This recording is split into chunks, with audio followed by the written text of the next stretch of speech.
Hey everyone, welcome to another episode of Wallet Wisdom, a podcast presented by Lake Michigan Credit Union. If you are new to the podcast or have been listening for a while now, Wallet Wisdom is designed around breaking down the ins and outs of financial aspects, as well as to help bring answers to some of banking's more confusing or complex questions.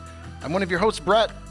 On the mic with me, Lo! Hey. Hey. How are you? Good to see you. Good to see you. I always love when we are in the recording studio. Right? We always have a great time. Can this just be full time? Can we just do this all the time? You know, I think that could be arranged. Okay, we need to figure that out. Enough of Keep listening. That's right. Keep interacting. Maybe we can make this a full time gig. That's right. That's exactly right. Well, as always, we have a great episode. So great. We have Dondrea Brown here from Young Money Finance, founder.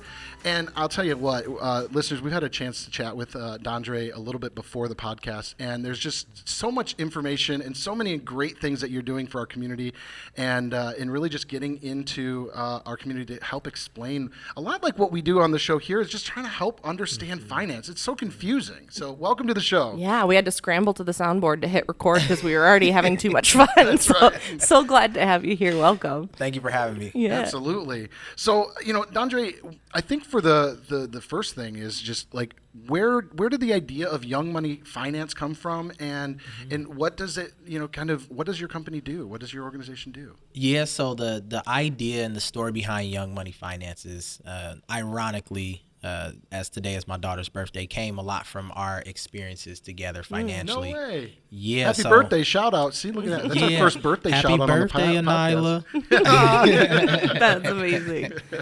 So yeah, what she did, she's an amazing gymnast. She started gymnastics at the age of 3 years old. Oh, wow. I never forget when she was trying to decide her sport.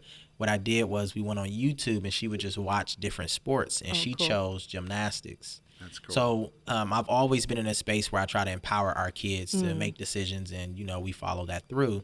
But she was extremely excited in gymnastics, and she wanted a gymnastics bar because everyone at home had a gymnastics bar, right?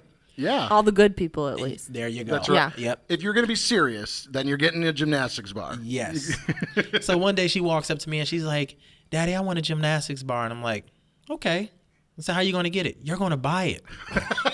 Okay. Yeah. Not shy about it. How many listeners that are parents out there like, I know this one. Yep. And I remember, when she was a little younger, my other kids were younger, I would just buy it. Sure. Sure. We all do it. Yeah. You want to be a easier. supportive parent. You want to Yep. get, if this is what they want, you want to be all in with them. That makes sense. Yeah. So as I've been teaching more about finances and going through my own financial journey, I was like, okay, I can either give her a fish or teach her how to fish. So I asked her a question. I said, so when do you want this gymnastics bar? I always tell people when we're creating financial goals, who, what, when, where, why, and how. They're SMART goals, but I go back to the W's. Right. So she was like, I want it in 6 months. I was like, okay, well, look it up on Amazon, include the tax. Yes. Add it all up, divide by 6, and then let's get to your how. She's like, how are you going to pay for this? You're going to give me the money. Oh, really? She had a plan. It's true. You think we're going to have a plan, but you're still going to pay for it. So I was like, want to empower her to do something that she loves doing. And I noticed she loves to play shop. Yeah. She'll have her little fake cart. She'll pick up the fake groceries, all those things. So what I did was I made an agreement with her. I said, listen, let's become ship shoppers. Ooh. We'll both go out and you will get all the tips and some money, and then you can put that towards your financial goal. Wow. The ironic thing was we also would post each picture on Facebook, and now we're trying to create a book from it. Oh, no Oh, kidding. cool. Yeah, Anila's financial journey. That's cool. Because I never amazing. forget, she was in Target one day, and she was looking at the stuff in the aisle, and she put her finger on her chin, and she was like, is this a need or a want? And I'm like, I'm so proud. Did you cry in the aisle? I would have cried. Yeah. I'm I not cried sure as I've I was been picking able to up do that something. yet. Right. It's like, this is a need for me. Right. But just watching her go through that journey and that discipline was amazing. And then there was another very specific moment where I was teaching finances to a group of parents, and I always give her about 5 minutes to entertain the group. Yes. And what happened was she started talking to them about budgeting. Usually she would flip, she would laugh, tell jokes. She was Yeah. like, and this is how you budget. You have to have a financial goal. And I'm sitting here like, it is so clear. I understand it. Yeah. So right after that, I was like, Out of the mouth of babes. That's right. Yeah. That's exactly right. I was like, who taught you? I've been watching you. Oh, And I had man. my aha moment of, okay, I've been putting her in a space of financial education, but not involving her, but she's still been able to pull from it just through her ability to observe, listen, imitate, all those things. So right after that, I decided, plus, of course, parents saying like, what you're doing is very helpful for us and we need it for our kids. Right.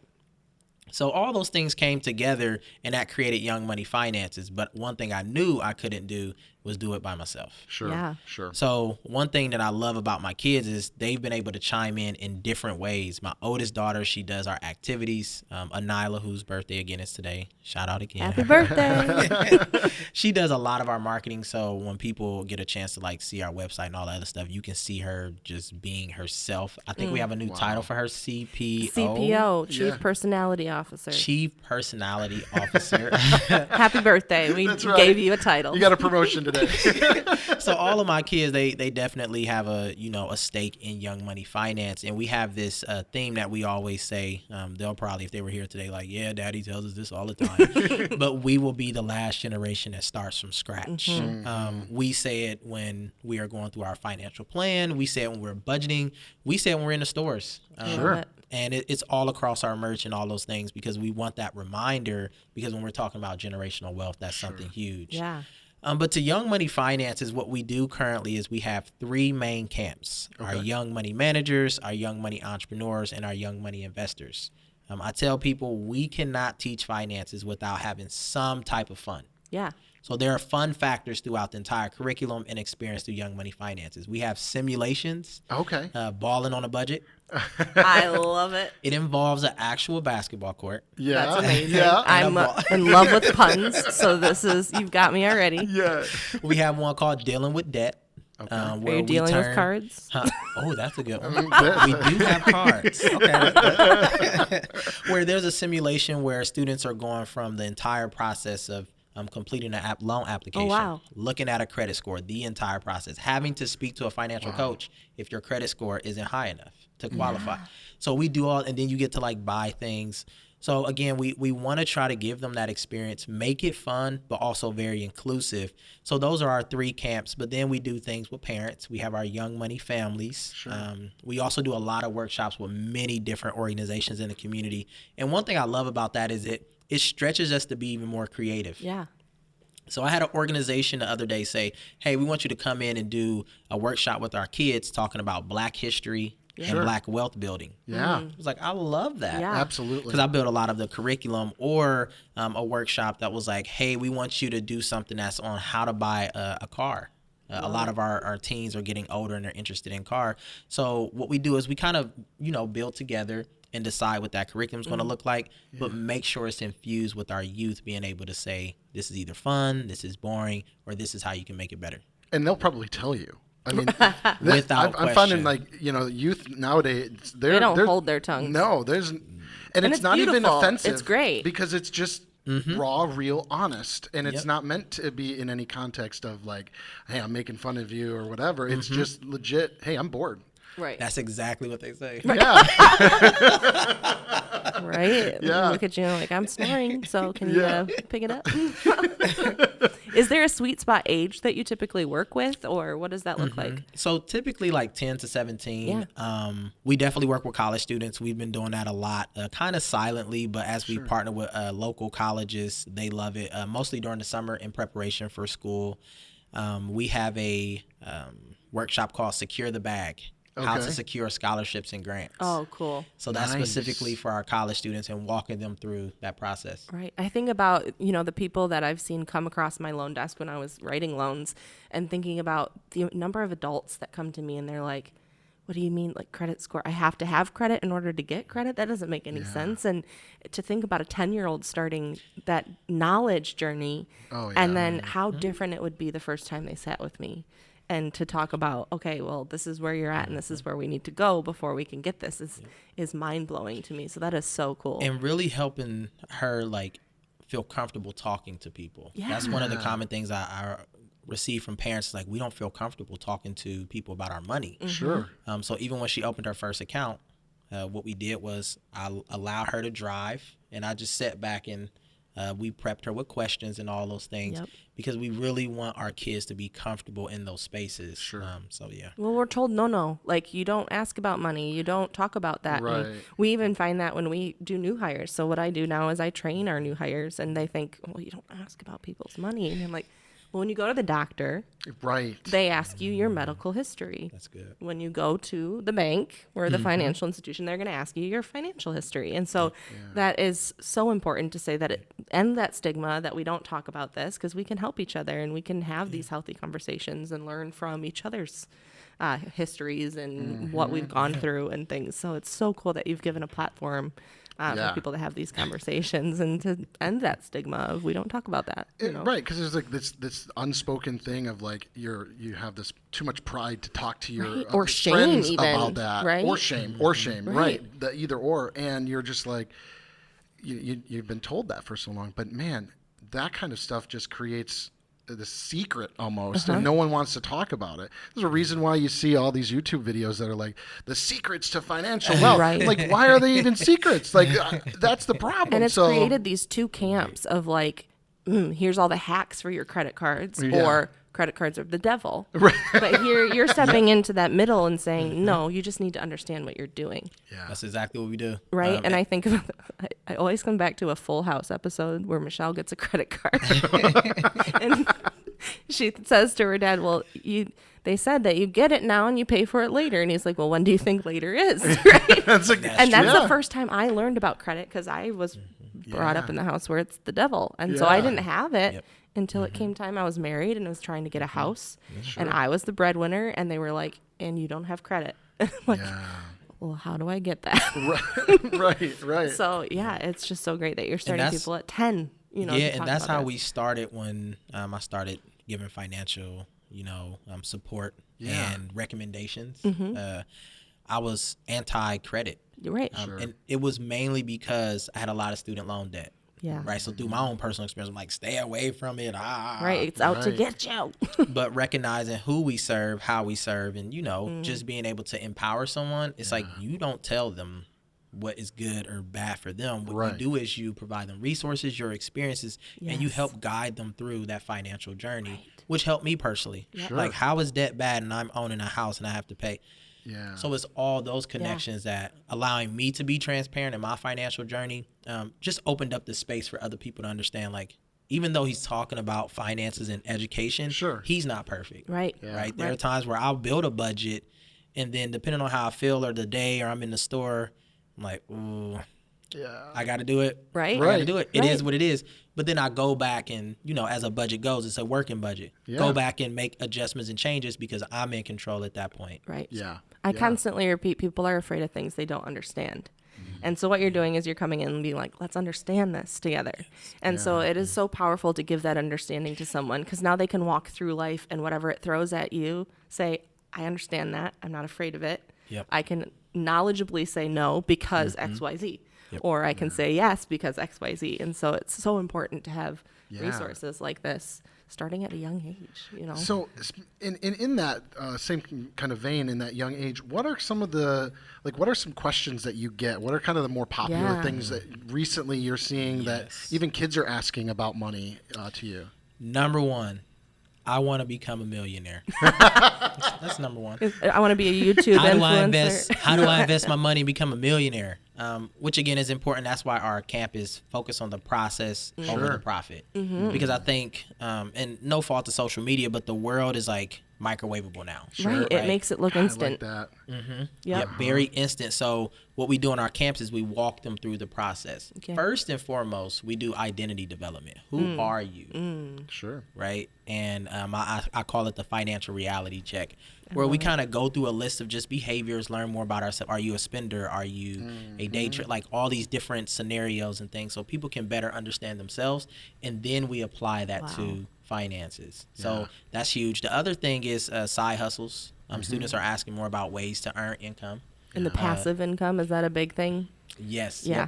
Oh, yes. So, I don't want to work for it. Can you just help the money for it? Come in.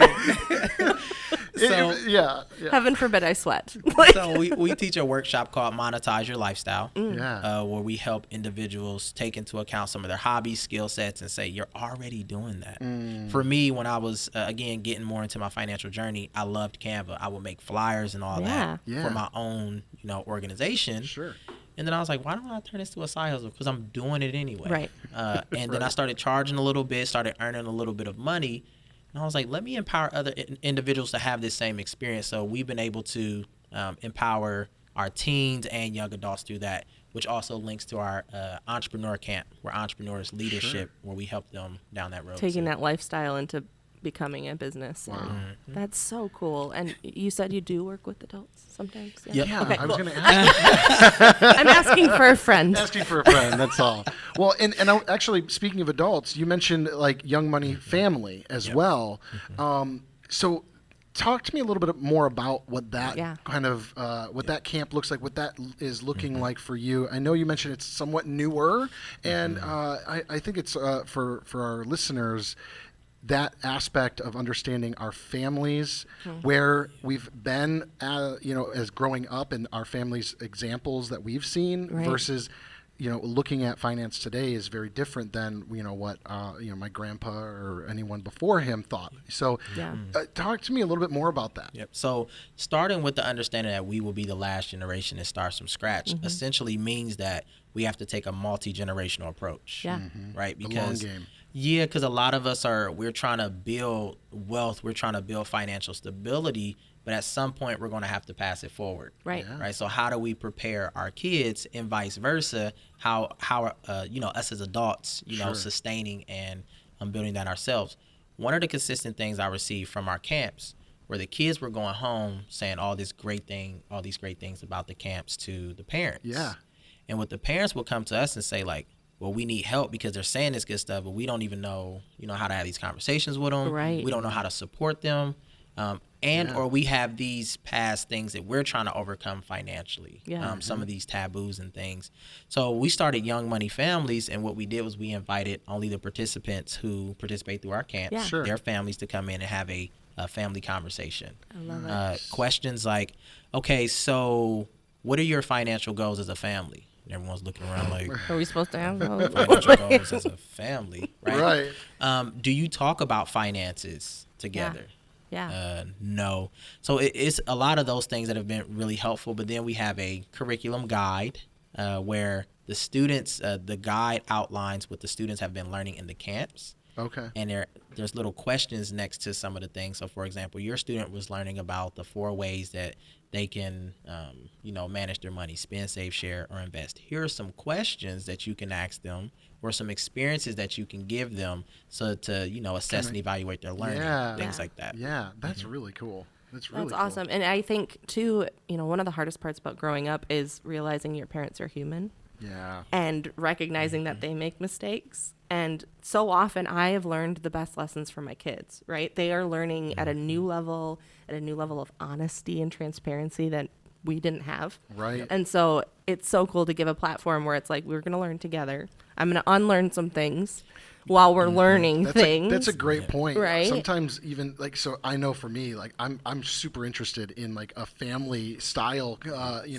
financial advice and support, because there are still habits that I don't have right. And Yes. if I want to help my kids have better concepts and better ways they need to see that example. I mean, just like your daughter, I mean, she's seeing examples and then she's able to talk about those things. And if I don't have those skills or the knowledge and equipped to be able to tell my kids, you're right. It only stunts their potential. Well, and we repeat behaviors. Even off air before we here, I said I'm seeing a parallel with my son's spending and my spending, because they learn it, whether do. we're telling them or not. And I did a fatherhood and finances workshop a few cool. years ago. Yeah. So we had all these fathers in the room, and I was like, I love doing this with families.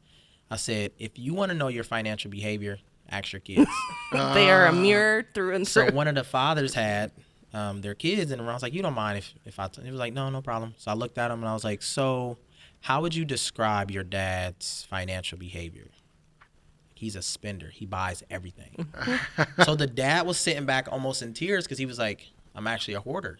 Right. He was like, I buy a lot of stuff and I just put it in a storage unit and I don't really know why. Yeah. And I'm like, I'm not saying this to, Yeah. but I'm Out more you so or increasing anything. awareness because your kid is looking at that and now your kid is faced with decisions to make as they grow older. Yeah. Do I repeat this behavior? Do I become extremely I was conservative? going to say, sometimes it goes the polar opposite. Yeah. Right. And the in-between is hard to find. Yeah. So really trying to empower them. And then another question that I get a lot about, through our Young Money families, like, how do you have conversations with kids about money? Yeah. It was like, how do you become, a learner instead of a preacher, right? Or like you're talking at your kids. And I was like, here's the number one question you can ask them. What do they know about money? And then don't say anything. Yes. Because you never know. Like you said, kids are learning so much in Sure. different forms of platforms, students, peers, they're Yeah. learning stuff in school. Like being able to center them at the forefront of the conversation is a great starter because like you said, I wasn't allowed to talk about money growing up. Yes. Sure. Not one word. It was considered rude Right. to It's, ask somebody that. Yep. And it's so silly to me to think that, like, that's a rude thing to ask. right. Yeah. There's plenty of rude things that are said in our Age world. is still a no-no. And but that's a good one. Still a taboo. Don't ask about age. But when it comes to rude things, to me, getting more into understanding each other's Right. financials and getting to have a better perspective of, hey, you're at a place that I want to be to. How did you get there? And, I might be, not where I need to be, but someone that's, a few steps behind where I'm at financially would see me the same way. And it's, how do we build bridges like that, Right. And like I said, the youth are learning at a different level than we already ever have. That's Yes. right. And my parenting mantra has been, well, what do you think? Right. If they ask me a question, I'm Yes. going to turn it back at them first.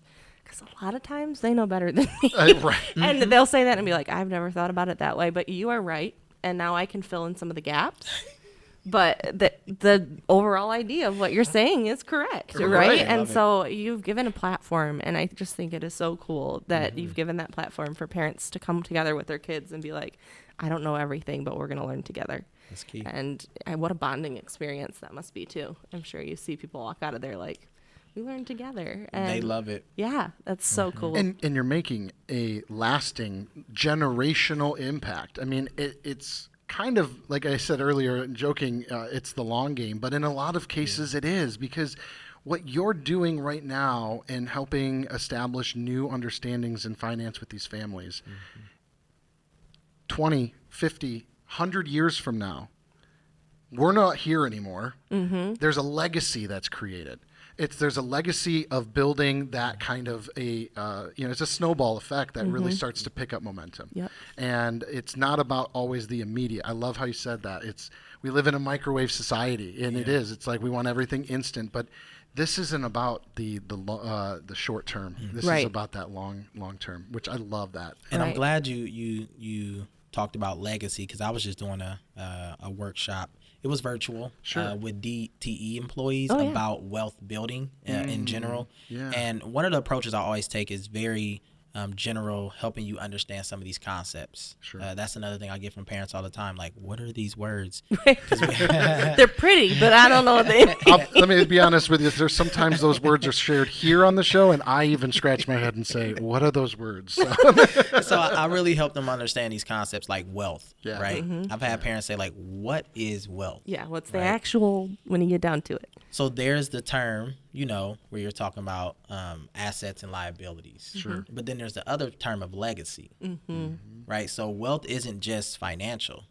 It's Right. what you can leave behind that becomes something of value Yep. in general. So those are concepts because, of course, some of our participants are like, well, I don't have a lot of money, so this doesn't matter to me. And I'm like, how can we meet you where you are? Yeah. Right? It has to matter to you in a overall sense because finances is just not in a silo. Right. It's holistic. It's your behavior. It's your friends. It's your peers. I usually have a slide that says what impacts your finances, and people are like saying all these things, and I click it, and it's like all these other concepts. They're like time. Time is, they're like, oh, okay. They're like relationships to brands. I'm like, yes. We have people that love.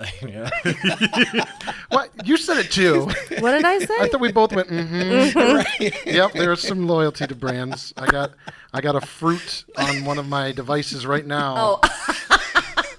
Yeah, and It's a banana, right? it didn't I don't know. fall far from the tree. Let's put it that way. But whenever we do that, I tell people like, growing up for us, it was the air, certain shoes. But then we always wanted like different things that link to that same product. No matter, we have to get this, we have to get that. But then looking at people today, like they still have that same mentality. I have to get it this way. Yeah. No alternatives for me.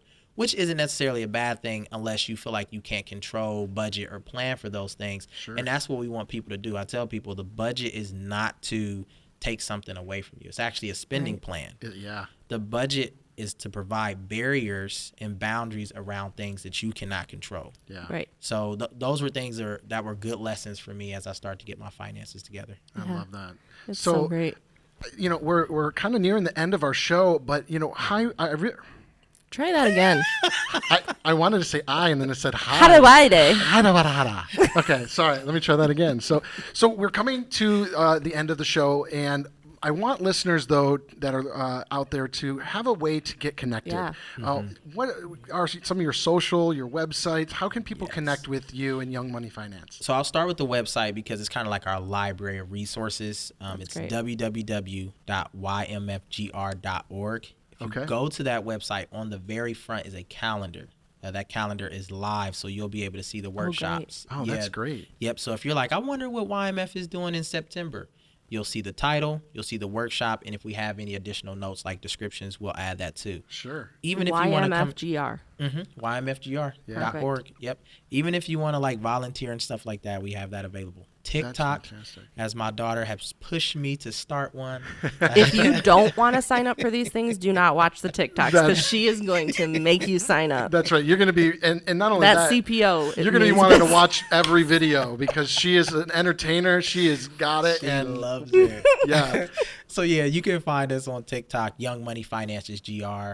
Same thing for Instagram, YMFGR. You can literally Google Young Money Finances and all of our stuff is there. Sure. Because I've tried that now. I'm like, how are we getting along, on the internet? Right. Yeah. So you can literally Google Young Money Finances and you'll see all things finance, Young Money Finance, including our YouTube channel. Awesome. That's fantastic. That's way cool. I know what I'm doing when we I sign know, right? off. My kids.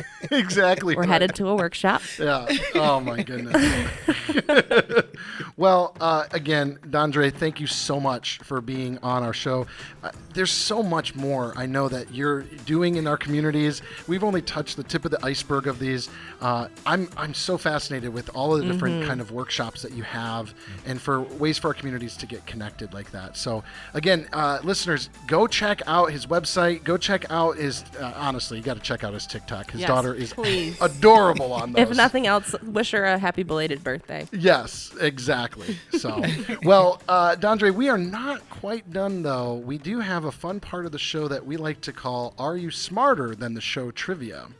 And we will be playing for $50 on the table for a nonprofit.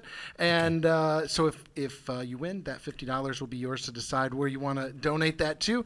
And then if Low wins, we will bank that for our next podcast. So we will ask 3 questions total, and you will buzz in with your name. That's the way to kind of buzz it in.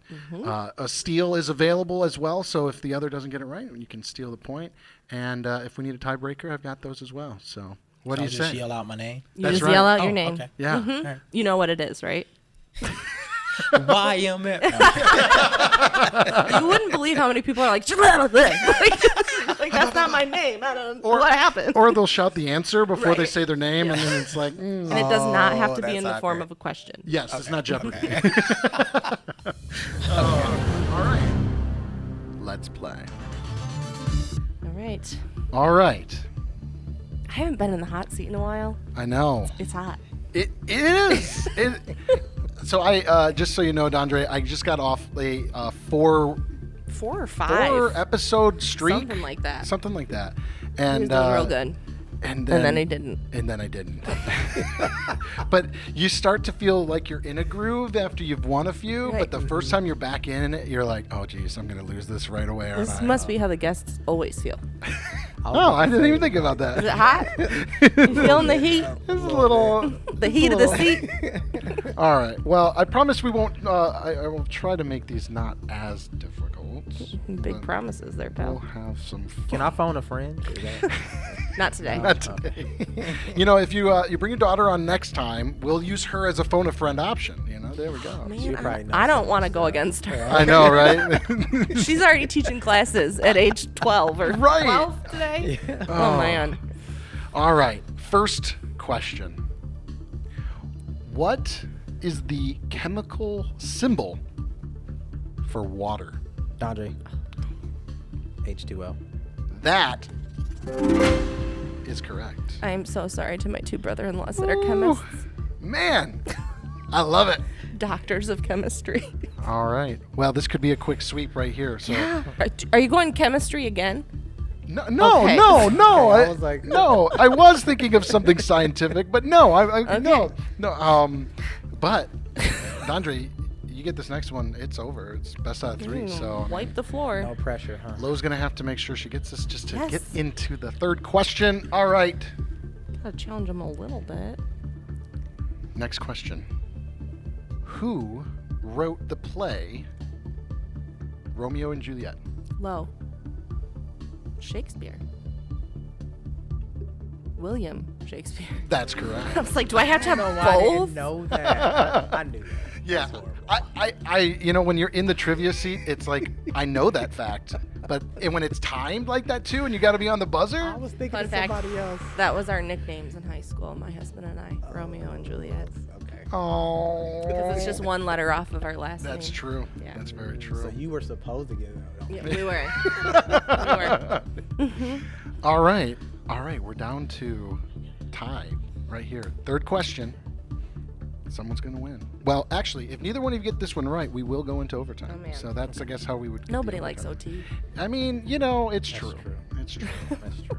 We Not got even pla- the fans like Yeah, OT. we got places to go. We got, you know, exactly. All right. Heading back to the science again. What is the largest organ in the human body? Dondrea. Skin. That is correct. What is the scientific term for skin? Oh, Don't know. The epidermis.